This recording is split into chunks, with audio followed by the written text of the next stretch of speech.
Kamling. Jadi pagi-pagi mau kuliah itu pasti bangunnya itu sudah pagi-pagi subuh itu sudah bangun juga karena masih terjaga. Saya sangat heran kenapa kakak kelas saya semuanya itu sangat antusias dengan yang namanya Siskamling atau ronda malam. Karena padahal kalau dihitung-hitung waktu kita itu sangat tersita. Bangun tidak tidur, besok paginya padahal kuliah gitu. Itu pasti kalau misalnya terjadi terus-terusan, pasti di tempat kuliah tidur. Nah tetapi kenapa semangat, saya selidiki dan saya ikut juga ronda. Jam 1 pagi saya dibangunkan, diketuk kamar, ayo kita ronda. Nah ternyata pas ronda itu, mereka itu sangat senang sekali, kenapa? Karena mengincar itu adalah mie rebus dan telur. Jadi kalau di seminar itu makannya tahu tempe. Nah yang pas ronda itu dapat mie instan telur, banyak lagi telurnya. Dikhususkan untuk yang ronda malam. Jam 1 pagi itu semuanya itu rebus mie, rebus telur, makan. Setelah makan kenyang, balik ke kamar tidur lagi gitu. Jadi nggak berjaga gitu. Besok-besok komputer hilang. Saudara-saudari yang terkasih, itu pengalaman berjaga yang saya pernah alami.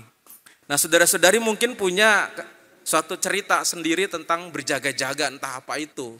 Dan kalau punya pengalaman itu, mari kita cocokkan dengan pengalaman berjaga yang dimaksud oleh Yesus yang ditulis oleh Injil Markus ini. Karena mungkin pandangan kita berjaga itu berbeda sekali dengan pandangan yang ditulis dalam Injil Markus. Kata berjaga-jaga di sini itu menunjukkan ada suatu kebiasaan. Kalau kita biasanya berjaga itu di zaman kita ini security, itu berjaga-jaga itu dari pagi sampai dengan paginya lagi. Tapi pada waktu itu, pada zaman Yesus berjaga-jaga itu ada waktu jaga, ada hitungan waktu jaga. Kalau dalam tradisi orang-orang Yahudi itu ada 3 waktu berjaga. Setelah matahari terbenam sampai dengan jam 10 itu waktu yang pertama. Lalu ganti sip lagi, penjaga yang lain itu dari jam 10 sampai jam 2 pagi. Dan dari jam 2 pagi lalu ganti sip lagi ke sip yang ketiga yaitu sampai dengan matahari terbit. Nah, kenapa? Karena pada waktu matahari terbenam sampai dengan matahari terbit itu adalah waktu yang sangat rawan.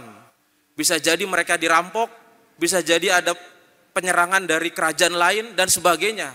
Maka waktu yang dari matahari terbenam sampai matahari terbit itu dibagi 3 shift.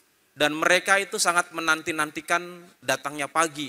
Karena ada suatu kerawanan di waktu yang gelap itu. Nah maka dibagi menjadi 3 bagian. Tetapi tradisi orang-orang Yahudi beda dengan kerajaan Roma. Kerajaan Romawi yang pada waktu itu juga ada di situ, mereka membagi waktu menjadi 4. Sama waktunya ketika matahari terbenam sampai dengan matahari terbit. Nah, ketika penjagaan di Romawi itu dibagi menjadi 4, setiap 3 jam ganti shift, ganti orang. Dari matahari mulai terbenam kira-kira sampai jam 9 itu waktu jaga pertama. Dari jam 9 sampai jam 00 itu jaga kedua. Dari jam 00 sampai dengan jam 3 itu waktu jaga ketiga. Dan dari jam 3 sampai matahari terbit waktu yang keempat.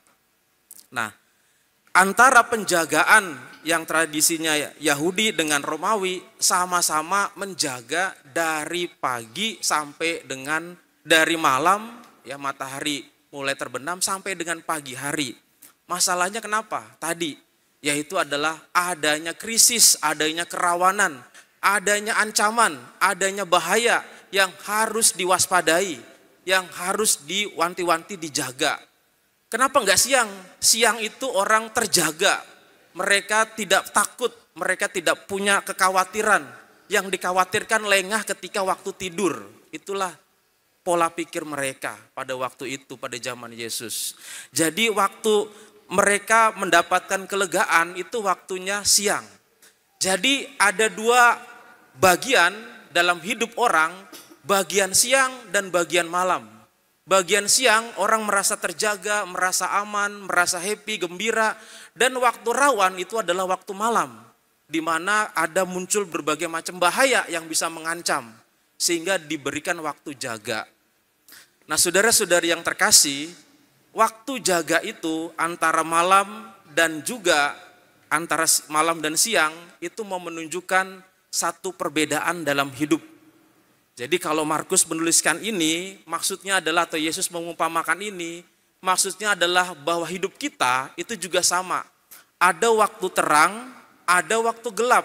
Dalam hidup itu tidak semuanya terang terus. Ada waktu sukanya, ada waktu dukanya. Dan terang dan gelap ini, inilah yang perlu diwaspadai, berjaga-jaga ketika waktu dalam keadaan gelap.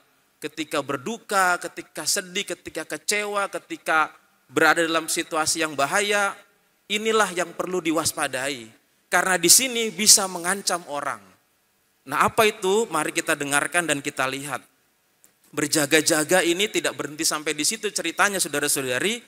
Ceritanya dilanjutkan lagi ketika kita mengingat peristiwa Yesus.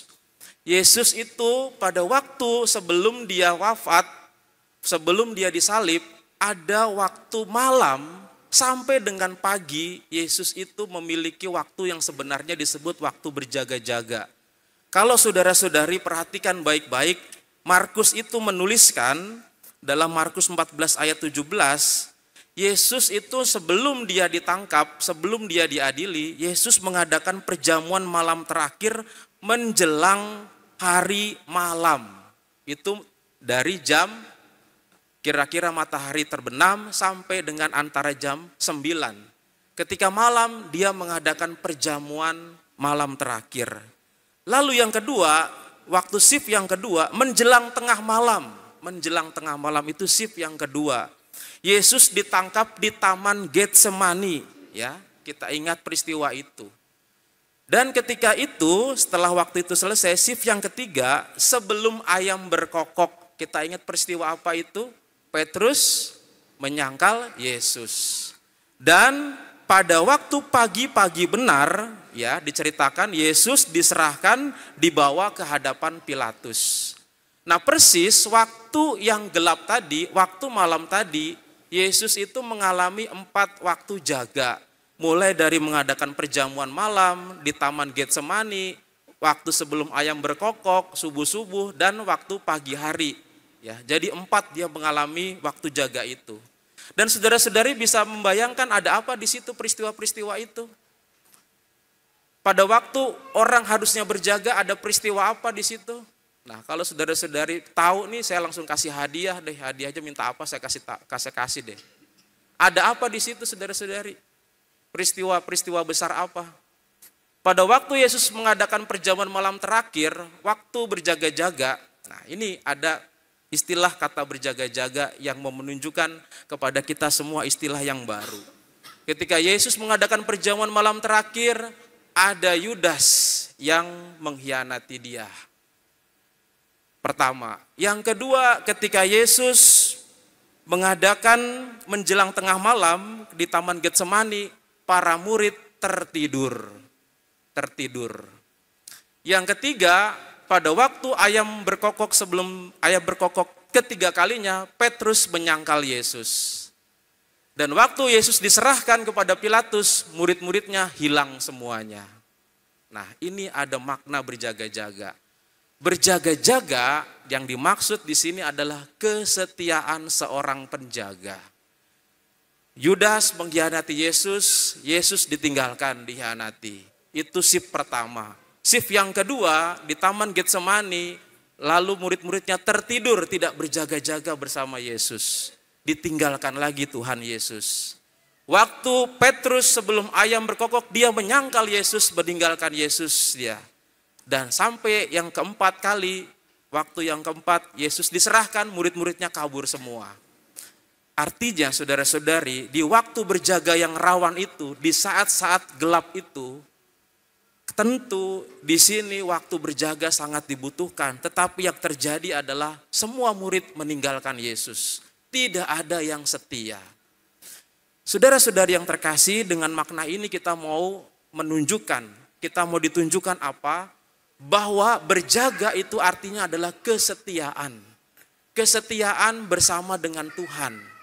Kita lihat para murid semuanya satu persatu shift itu meninggalkan, menyangkal dan kabur. Dan disitulah mereka tidak setia pada waktu yang sangat rawan itu, pada waktu malam hari itu. Ketika waktu yang siang, artinya waktu yang happy ketika Yesus menyembuhkan, ketika Yesus dipuja-puja, Yesus masuki kota Yerusalem, semua muridnya nempel semua, datang semua. Tapi ketika saat-saat rawan, saat-saat genting, saat-saat susah, mereka satu persatu meninggalkan Yesus. Maka kata berjaga-jaga itu maksudnya adalah kesetiaan dalam tugas kita. Dan kesetiaan itu sangat rawan ketika berada dalam ancaman. Dalam konflik, dalam situasi bahaya, dalam percekcokan, dalam duka cita, dalam kekecewaan, situasi itu sangat berbahaya ketika orang tidak setia.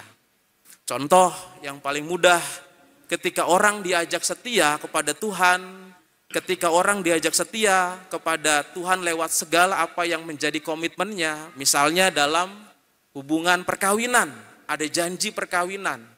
Saat-saat yang terang, siang, itu adalah saat-saat wedding, perkawinan. Lalu kemudian ada resepsi, senang, pre-wedding, senang sekali. Muncullah saat-saat gelap ketika badai mulai menerjang. Ada konflik, ada cekcok, ada marah. Nah ini saat-saatnya harus berjaga-jaga, saat rawan. Karena saat rawan ini bisa mengancam kesetiaan. Ketika orang tidak setia, maka hancurlah perkawinan itu. Orang mulai cekcok, orang tidak setia dengan perkawinan itu, mulai mengingkari janji perkawinannya. Persahabatan, ketika makan bersama-sama, nongkrong bersama-sama, senang bersama-sama, itu saat siang. Ketika saat terjadinya konflik, ketika saat terjadinya berantem, itulah saat-saat mengancam putusnya persahabatan. Itu saat-saat rawan. Maka kata Yesus, berjaga-jagalah, artinya setialah dalam segala keadaan apapun. Tadi murid-murid tidak setia. Yesus ditangkap, dia kabur, lari, ada yang mengkhianati, ada yang menyangkal dan sebagainya. Saat-saat berada dalam situasi persahabatan, dalam keadaan yang kacau, dalam keadaan konflik, orang diminta untuk setia. Kalau tidak, itulah yang mengancam konflik dan terjadilah kehancuran. Nah maka saudara-saudari, hal yang mudah kita pahami dari Injil hari ini adalah bagaimana di saat-saat gelap, di saat-saat yang rawan, di saat-saat bahaya dalam hidup kita. Karena hidup kita tidak semuanya awan terang terus, pasti ada awan gelap. Disitulah kita diminta berjaga-jaga. Suami dengan istri berjaga-jaga di saat-saat duka cita, tidak dalam keadaan baik-baik saja, supaya dalam kesetiaan. Kita mengalami murid Yesus yang tidak setia, tetapi mereka kemudian bertobat dan kembali setia. Begitu juga dengan kita semuanya. Tentu kita semua diajak untuk setia menjalankan tugas perutusan kita masing-masing. Dalam pelayanan kita menjadi apapun, saudara-saudari, ketika saudara-saudari menjadi pelayan negara, pelayan gereja, mungkin senang ketika dipuji, mungkin senang ketika mendapatkan bonus, mungkin senang ketika mendapatkan gaji kalau abdi negara. Ya, itu saat-saat terang, saat-saat siang, tapi saat-saat sulit, saat-saat krisis, saat-saat tidak ada yang mempercayai, saat-saat tidak ada yang mengabaikan, ada yang membuat suatu situasi tidak menyenangkan, ada yang mengomongi di belakang dan sebagainya. Saat-saat krisis, saudara-saudari diajak untuk berjaga-jaga, waspada terhadap hal tersebut.